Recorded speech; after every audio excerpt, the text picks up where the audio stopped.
وَلَنَبْلُوَنَّكُمْ بِشَيْءٍ مِّنَ الْخَوْفِ وَالْجُوعِ وَنَقْصٍ مِّنَ الْأَمْوَالِ وَالْأَنفُسِ وَالثَّمَرَاتِ، ہم ضرور آزمائیں گے دنیا کی زندگی میں تمہیں خوف کے ذریعے، بھوک کے ذریعے، جان اور مال میں نقص کے ذریعے، وَبَشِّرِ الصَّابِرِينَ، اور بشارت ہوگی صبر کرنے والوں کے لیے۔ تو یہ ساری تکلیفیں، ان کو آپ مکافات عمل کہہ کے نہیں جان چھڑا سکتے، یہ اللہ کی طرف سے آزمائش بھی ہو سکتی ہے کسی کے اوپر۔ اور صبر کرنے والوں کے لیے بشارت ہے، اور ان کی نشانی کیا ہے؟ الذین اذا اصابتهم مصیبہ، جب کبھی انہیں کوئی مصیبت پہنچتی ہے تو وہ کہتے ہیں قالوا انا للہ وانا الیہ راجعون، بھئی ہم بھی تو اللہ کی طرف سے آئے تھے، ہمیں بھی لوٹ کے اللہ کے پاس جانا ہے، اگر کوئی تکلیف آئی ہے تو یہ بھی چلی جائے گی نا۔ سب سے بڑی تکلیف کیا ہے؟ موت، وہ بھی تو ہم پہ آنی ہے نا، تو اس سے پہلے اگر چھوٹی تکلیف آئی ہے تو اللہ کی طرف چلی جائے گی۔ اس کانٹیکسٹ میں ایک حدیث ہے صحیح مسلم میں بڑی زبردست، ام سلمہ کہتی ہیں کہ جب ابو سلمہ میرے خاوند فوت ہوئے،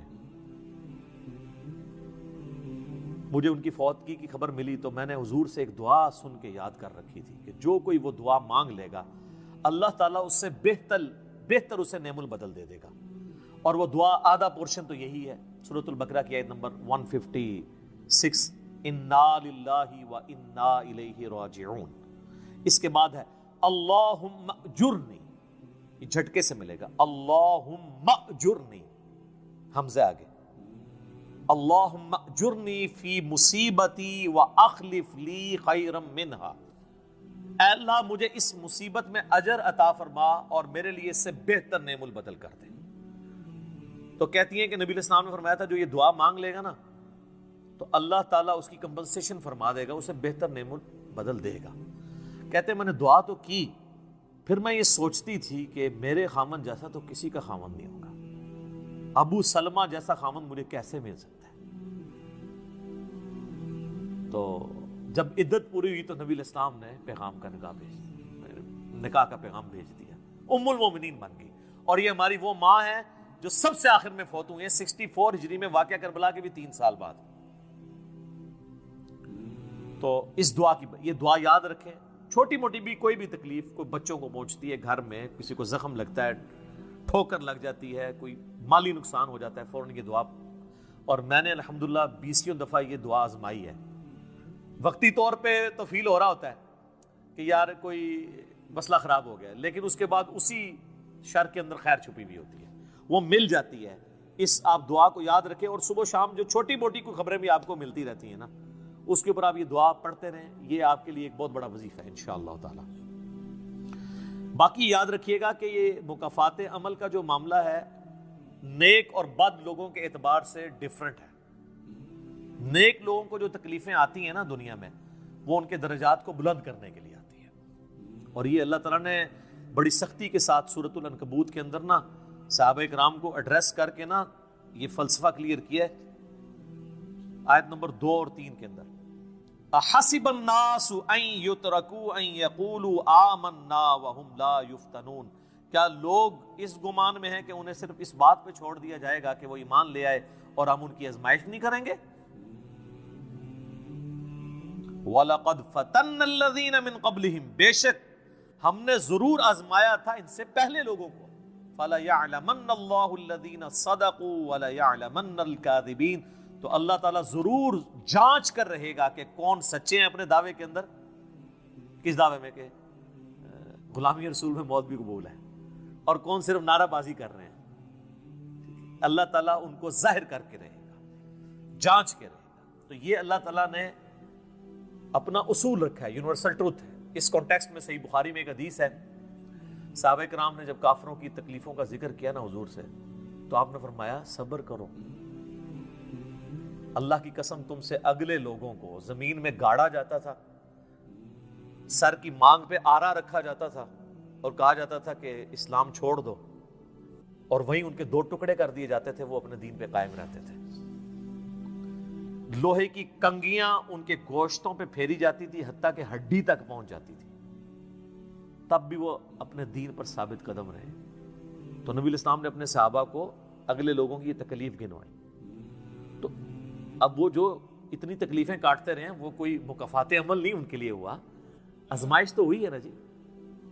تو نیک اور برے لوگوں کے اعتبار سے ڈیفرنٹ ہے، یہ ذہن میں رکھیے گا۔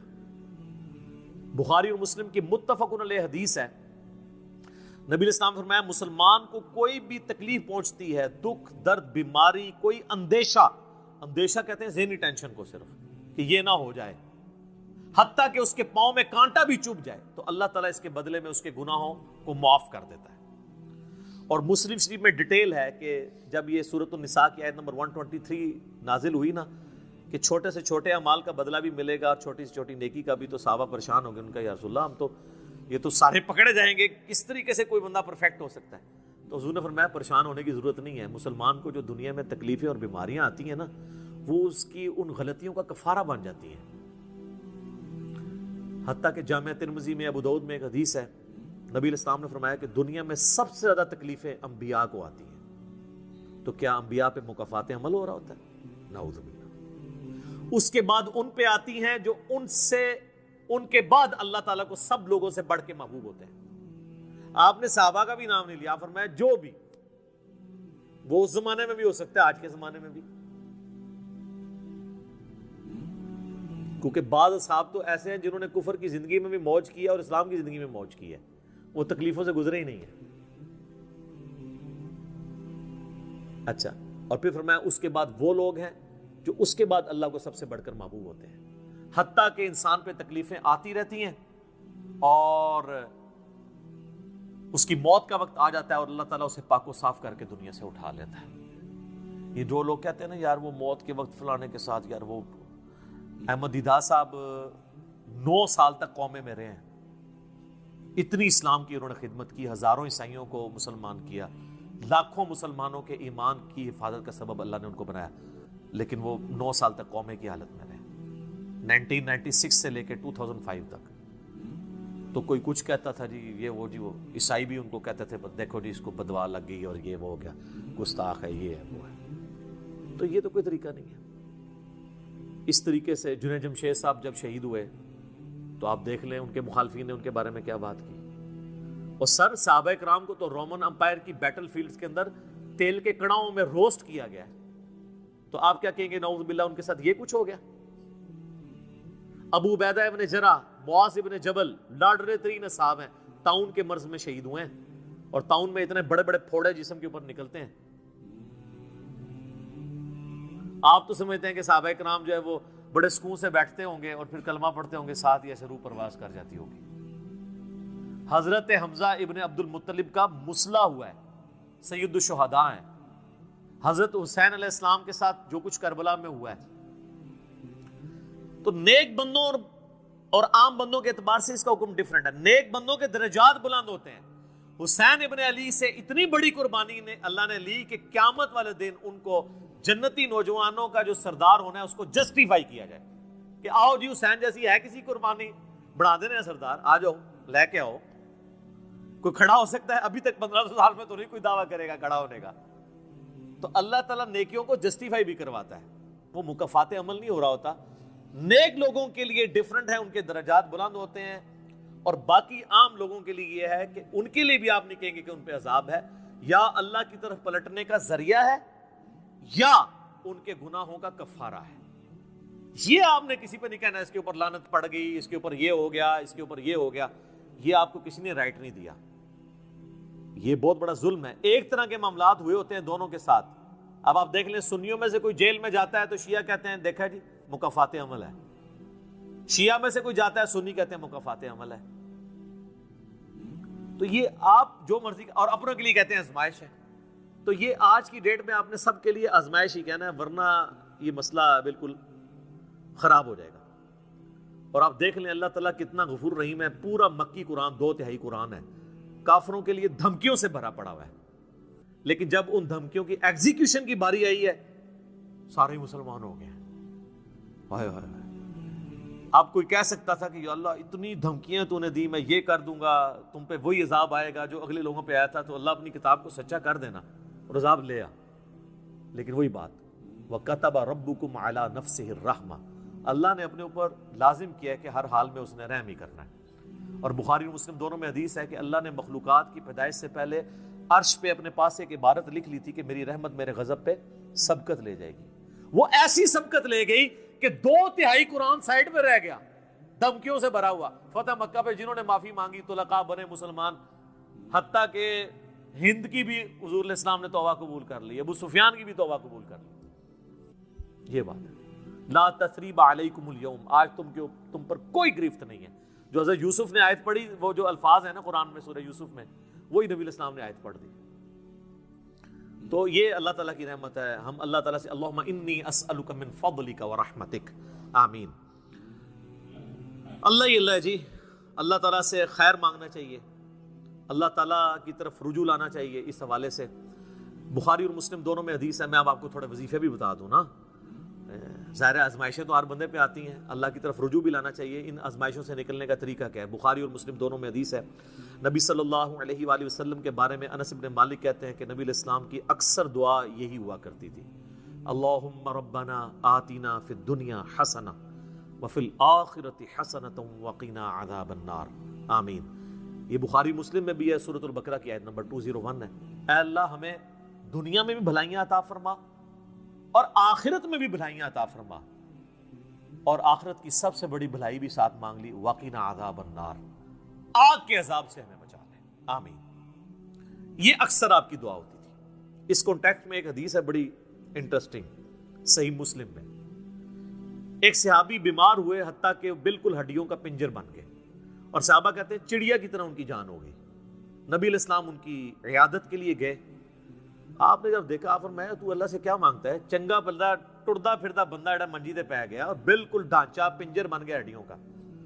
اس نے کہا یا رسول اللہ, میں اللہ تعالیٰ سے یہ دعا کرتا ہوں کہ اے اللہ جو تو نے مجھے آخرت میں عذاب دینا ہے نا, دنیا میں ہی دے دے. آخرت کا عذاب تو بہت سخت ہے, تو مجھے دنیا میں ہی وہ عذاب دے دے. نبی علیہ السلام نے سبحان اللہ, کیا تم دنیا میں بھی اللہ کی تکلیف برداشت کر سکتے ہو؟ اوے تجھے تو چاہیے تھا تو کہتا اللہم ربنا آتنا فی الدنیا حسنہ وفی الآخرۃ حسنۃ وقنا عذاب النار. یعنی آپ اللہ تعالیٰ کو معاذ اللہ کو فنیٹک سمجھتے ہیں کہ آپ کہیں گے اس نے عذاب تو ضرور دینا, تو مجھے ادھر دے دے. او یار اللہ سے اچھا ہی گمان رکھو. بخاری مسلم دونوں میں حدیث ہے, میں اپنے بندے کے گمان کے قریب ہوں جیسا میرے بارے میں گمان رکھے, بشرطے کہ کرتوت بھی ٹھیک کرے. تو سر ہم تو یہ کہتے ہیں یا اللہ ہم نہ تیری آزمائش کے قابل ہیں نہ تیرے عذاب کے قابل ہیں, ہمیں بلا حساب و کتاب ہی جنت میں داخل فرما دے, آمین. تو میں اپنے بندے کے گمان کے قریب, اچھا گمان رکھیں, انشاءاللہ تعالی اینڈ رزلٹ بھی اچھا ہوگا. آپ اللہ سے گمان اچھا رکھیں, یہ گمان بہت اہم چیز ہے. اور یہ آپ کا جو کانفیڈنس ہے نا اللہ کے اندر کہ انشاءاللہ اللہ میرے ساتھ خیر کا معاملہ ہی کرے گا. اچھا کئی لوگ ہیں وہ کہتے ہیں منو تو اللہ نے دینے ہی عذاب ہے. استغفر اللہ تو بولی, آپ چاہے اچھے اعمال کرتے ہیں برے اعمال, تب بھی آپ نے یہ اپنے بارے میں یہ بات نہیں کرنی. یہ تو اور کسی کے بارے میں تو آپ نے سوچنا بھی نہیں سر, وہ تو کہانی ختم. وہ تو صحیح مسلم میں حدیث ہے نا, ایک شخص نے قسم اٹھا کے کہہ دیا تھا کہ اللہ تعالیٰ اس کو کبھی معاف نہیں کرے گا. وہ بڑا گنہگار شخص تھا, اللہ کی بارگاہ میں پہنچے, اللہ نے فرمایا تو نے میرے بھی آپ پہ کیسے قسم کھا دی, جا میں نے اس کو معاف کیا, تجھے دوزخ میں پھینکا. لا يسأل عما يفعل وهم يسألون, سورۃ الانبیاء کی آیت ہے. اللہ کو کوئی نہیں پوچھ سکتا اس نے یہ کیوں کیا, وہ سب کو پوچھ سکتا ہے کہ انہوں نے یہ کیوں کیا. یہ اللہ تعالیٰ کے بارے میں ناشکری پھیلانا سورہ الزمر میں ہے, لا تقنطوا من رحمت اللہ, اللہ تعالیٰ کے بارے میں مایوسی عوام کے اندر پھیلانا. لیکن اس کا دوسرا پہلو بھی غلط ہے کہ آپ رحمت کی آیتیں پڑھ کے تو لوگوں کے کام چوک کے رکھو, وہ بھی دوسری ایکسٹریم ہے, وہ بھی نہیں ہونی چاہیے. رحمت سے دھوکہ بھی نہیں کھانا, ہاں اعمال پورے کرنے ہیں اور پھر اللہ سے امید بھی رکھنی ہے. جو سیدنا ابوبکر نے حضرت عمر کو وصیت کرتے ہوئے کیا کہا تھا, کیا عمر جب تو جنتیوں کی طرف دیکھے نا تو دعا کرنا کہ میں بھی ان میں شامل ہو جاؤں, اور جب بھی تو جہنمیوں کا ذکر لائے تو اللہ صلی اللہ علیہ وسلم سے پناہ مانگنا کہ کہیں میں ان میں شامل نہ ہوں. انہوں نے آگے سے کہا کہ میں عشرہ مبشر ہوں. ٹھیک ہے, یہ معاملہ بہت سینسٹیو ہے. جن کو اللہ کا تعارف ہے نا تو وہ ان کی زندگی بڑے ڈر ڈر کے گزرتی ہے. تو یہ حدیث میں نے اس لیے بتا دی. ایک اور ذریعہ ہے ان آزمائشوں سے نکلنے کا, صحیح بخاری اور مسلم دونوں میں حدیث ہے, جس کی یہ خواہش ہے کہ اللہ اس کی عمر دراز کر دے اور اس کے رزق میں کشادگی دے دے. رزق میں دنیا کی ہر نعمت شامل ہے. ہم تو دولت ہی سمجھتے ہیں نا, اچھی صحت بھی رزق ہے, اچھی اولاد بھی رزق ہے, اچھی صحت بھی رزق ہے, مال کی فراوانی بشرطے کہ وہ فطرے میں نہ ڈال دے وہ بھی رزق ہے. ہر چیز دنیا میں جتنی بھی اہمیت ہے کی چیزیں جو ہم سمجھتے ہیں. تو بخاری اور مسلم دونوں میں الفاظ ہیں جس کی یہ خواہش ہے اس کی عمر دراز ہو جائے اور اس کے رزق میں کشادگی ہو تو اپنے رشتہ داروں کے ساتھ حسن سلوک کرے. یہ ہے جناب وہ کام کرنے کا. حسن سلوک خالی ان کو تسلیاں نہیں دینا. ظاہر ہے قرآن اور حدیث میں جب رشتہ داروں سے صلہ رحمی کا ذکر آتا ہے تو یہ ہے کہ ان کے ساتھ قطع تعلق ہی نہیں کرنی, دوسرا ان کی فائنینشیل سپورٹ کرنی ہے. اس لیے آپ دیکھیں سب سے زیادہ حقدار زکوٰۃ کے صدقات کے آپ کے بہن بھائی ہیں, سب سے قریبی رشتہ وہ ہے, اس کے بعد کوئی اور حقدار ہے. باقی اس پہ تو امت کا اجماع ہے کہ جو صدقات اللہ کی راہ میں آپ کرتے ہیں اس سے اللہ تعالیٰ تکلیف ٹالتا ہے. منت سے نہیں ٹلتی. بخاری مسلم میں حدیث ہے کہ منت سے کنجوس کا مال ہی نکلتا ہے, تکلیف نہیں ٹلتی. لاجیکل ہے. منت تو یہ کہ یا اللہ پہلے یہ کر تو میں کراں گا, اور صدقے میں کیا ہے, یا اللہ میں نے تیری طرف سے تیری راہ میں یہ صدقہ کیا اور میں اس نیک عمل کا وسیلہ تجھے پیش کرتا ہوں, میرا مسئلہ حل کر دے. جو بخاری مسلم میں حدیث ہے 3 لوگ غار میں پھنس گئے تھے, انہوں نے اپنے پرانے اعمال کا واسطہ پیش کیا تھا. یہ نہیں دیکھا کہ یا اللہ ایک بار کاٹ دیتے سی یہ کرا گے, پھر کون سی نکلنا.